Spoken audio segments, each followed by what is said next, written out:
Hello and welcome to Spirit Pig. Our mission is fulfillment for everyone.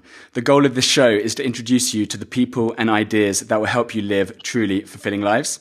Today I'm speaking with David Meltzer. David grew up really poor, so all he wanted to do was make a load of money so he could buy his mum a house and a car. He became the CEO of the world's first ever smartphone. He retired early, bought his mum the house, bought a golf course, a ski mountain, countless houses, and I think at one point he had a net worth of over $120 million. Then he lost everything, every single penny. I think they even took his mum's house. However, that's not the end of the story. He made it all back again. He became the CEO of the world's most notable sports agency before co-founding Sports One Marketing, one of the world's leading sports and entertainment marketing agencies. However, despite his amazing business success, that's actually not why I invited him on today. The thing I find most interesting, because I've been following him for a while, is his mindset. He's just got this amazing approach to business and to life, which I think you'll all find super inspiring, and it makes you look at things like business and how we approach a lot of things in a totally different way. He's an award-winning humanitarian. He's an international public speaker, a best-selling author. The list goes on and on. Dave, thank you so much for being here.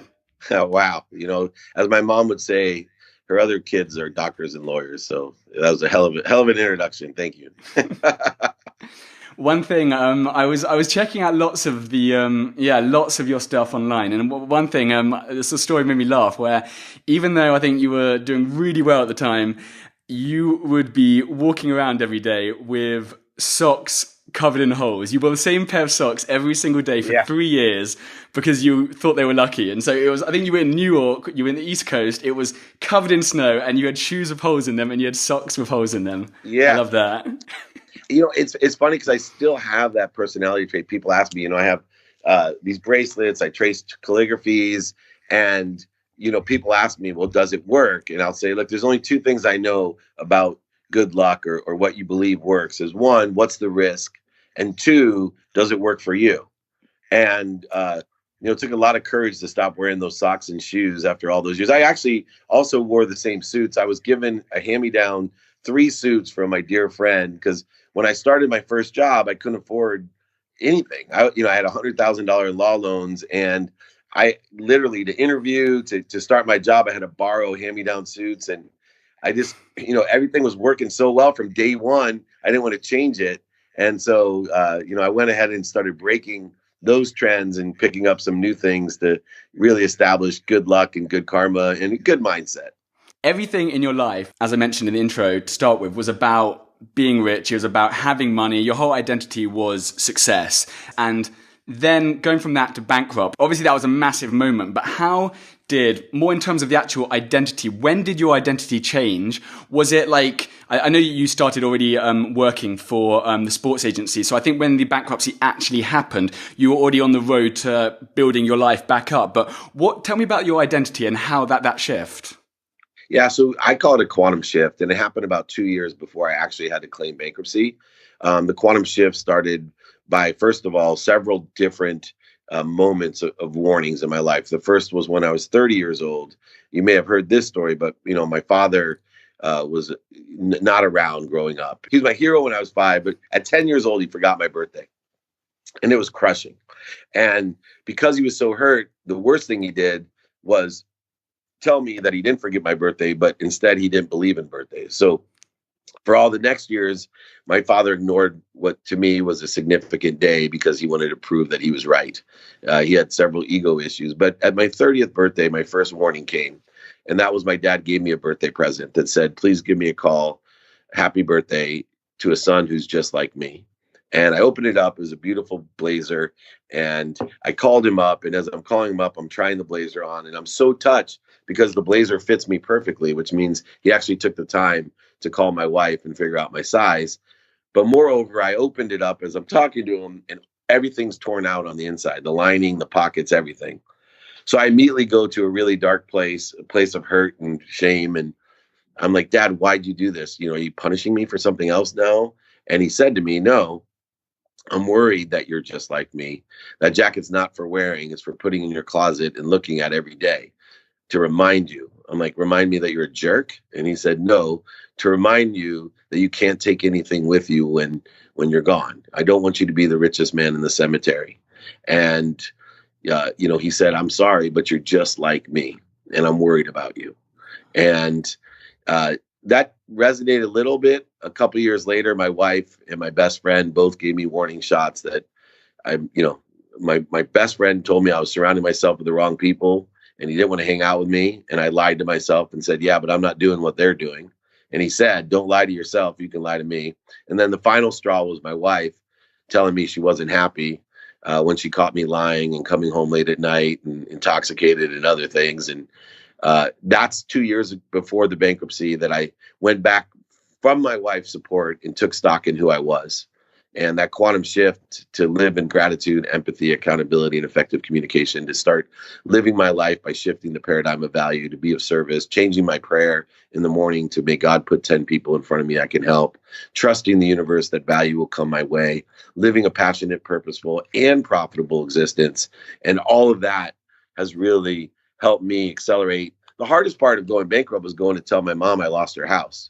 The only reason I wanted to be rich, I had to go tell her she had to move out of her house. But that ended up being the most positive lesson too, because she wasn't even affected. She didn't even blink and told me that she loved me and if there's anything she could do for me. Did I need any money? She never once made me feel guilty or bad or anxious or fearful about losing. And she also had 100% confidence in me. So did my wife, that I had done it before. And this time I was going to do it again, but for the benefit of others, not the benefit of myself.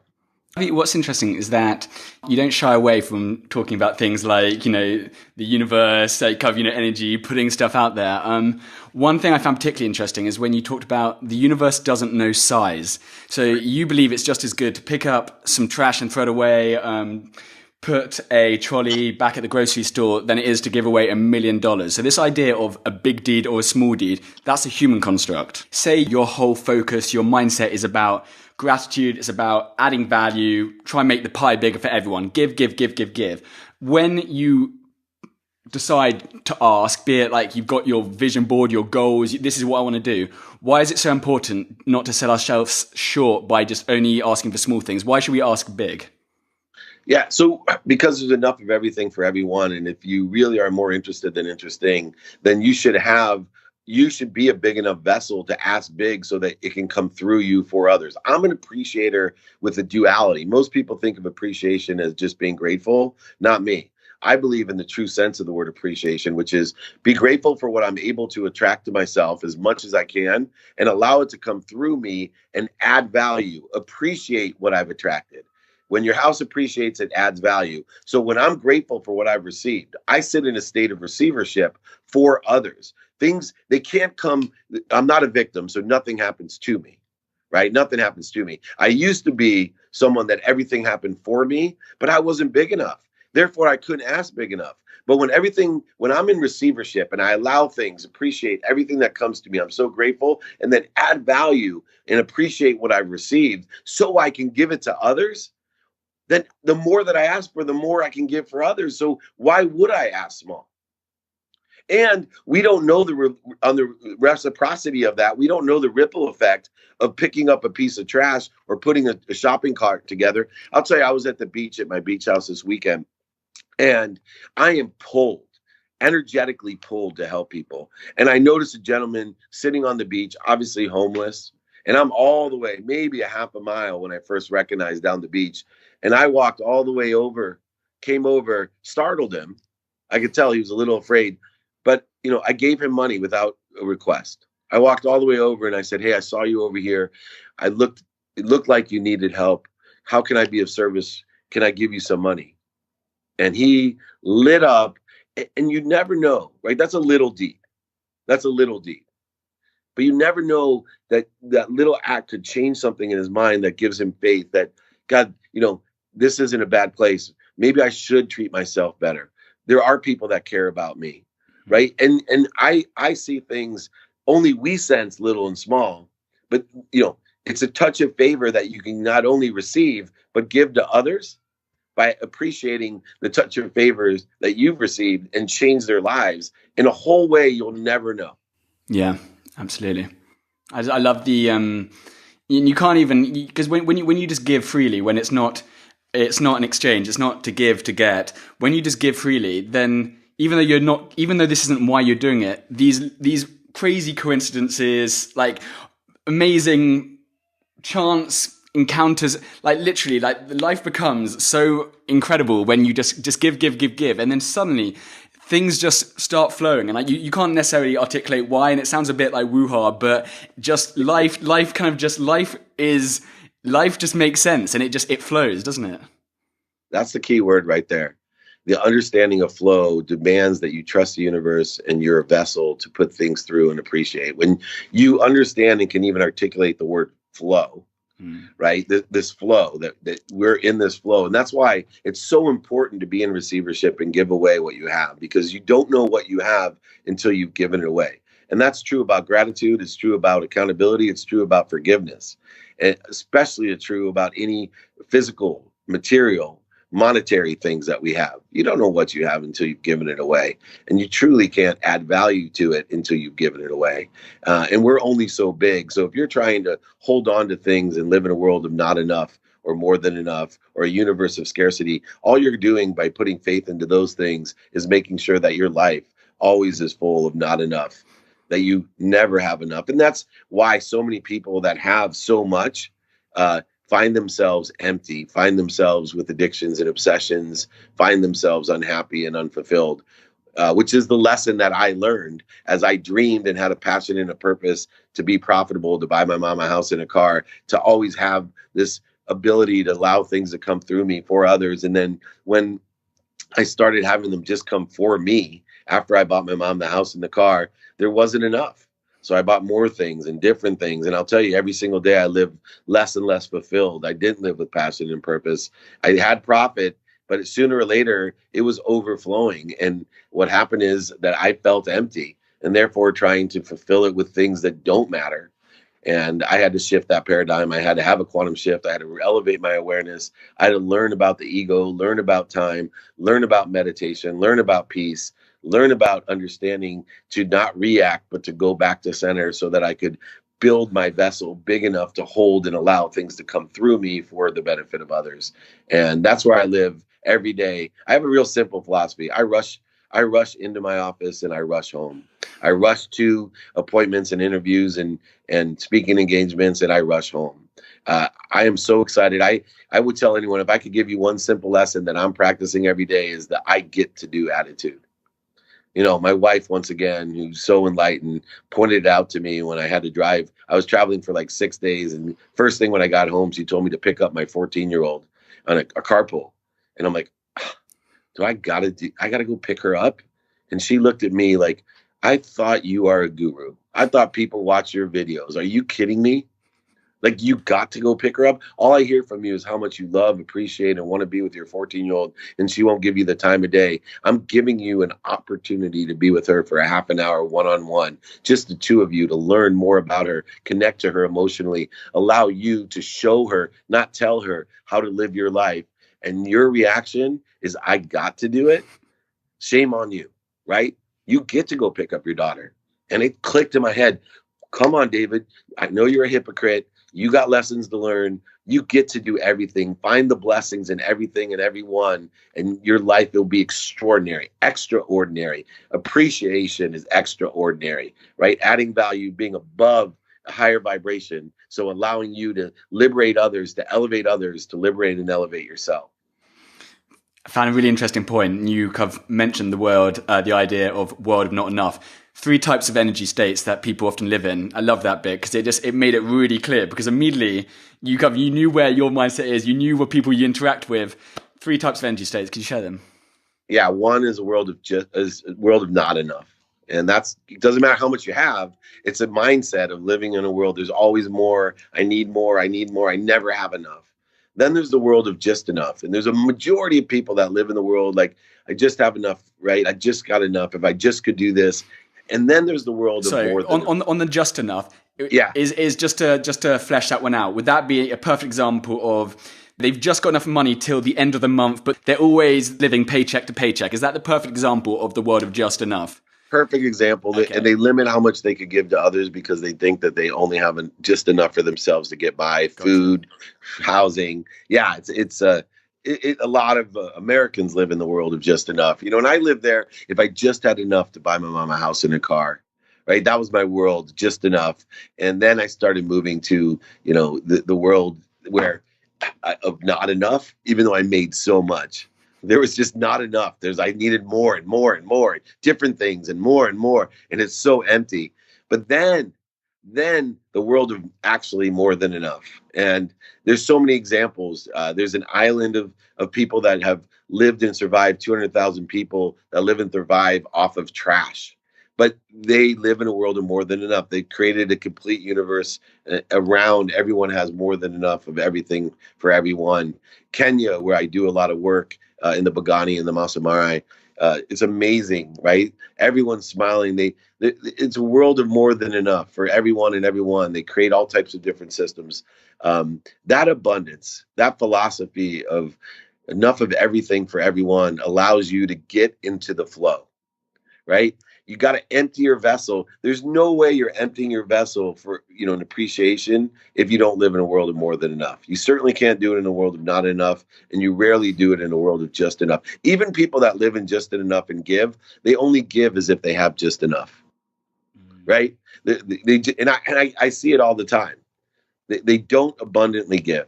If I'm listening to this and I'm thinking, you know what, hands up, I'm a scarcity mindset person, or I'm just enough kind of person, I'm guessing appreciation is going to be one of them, like giving freely. How can we make those steps? How can I get into a more abundant mindset? It's practice. I'll use the example, you got to practice. You got to start trusting the universe. So when I lost everything, I rented a house, I rented furniture. I took my first paycheck. And the only reason I got to go to college was someone gave me a scholarship.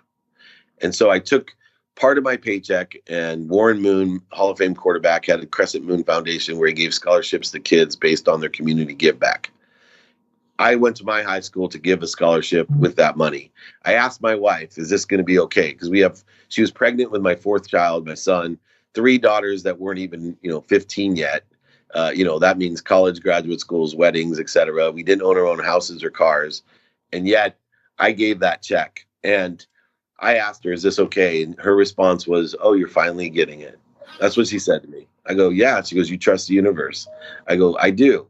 And I did, but I didn't, right? I was still kind of living in a world of just enough. And in my mind, I'm like, all right, I'm going to give this a try. I'm going to practice, right? And I still was also probably in a mindset of trading. If I give this, I'll get more.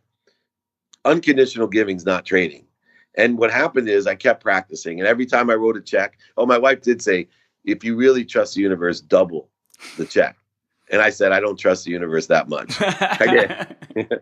But I practiced, and I keep practicing. And sooner or later, the more I trust it, the more I stop trading, the more I unconditionally live with no judgments or conditions. I simply know I live in a world of more than enough, and I need to empty my vessel. This is a blessing. I need to get rid of this.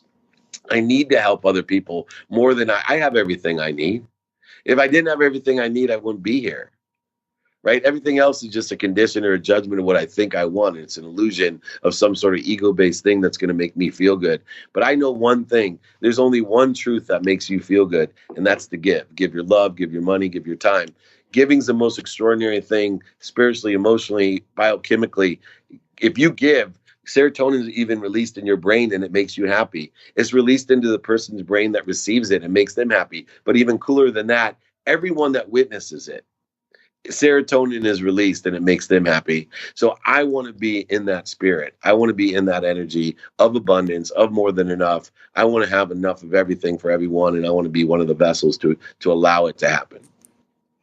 Thank you, Dave. I know you're a busy man. I'm cautious of your time. How can people find out more about you? Where can we send them? Yeah. So, first follow me at David Meltzer on Instagram. You can Google David Meltzer and it'll bring up, website, LinkedIn, Facebook, anywhere you want to reach me. Luckily, I got some strong SEO. So the easiest way to do it is either follow me at David Meltzer or Google David Meltzer. That's like seltzer with an M, Meltzer. I'd love it. I literally live and anyone that can share my content and do good deeds and be kind to your future self by doing so, I'm all for it. Reach out. How can I be of service? And is anybody out there that can help me? Two critical questions you can always ask. And his vision is he wants to change the world. He wants to help people be happy. That's a vision that we share. So, amen. Thank you very much, Dave. And hopefully we'll stay in touch. Anytime. Look forward to hearing from you again. Thank you.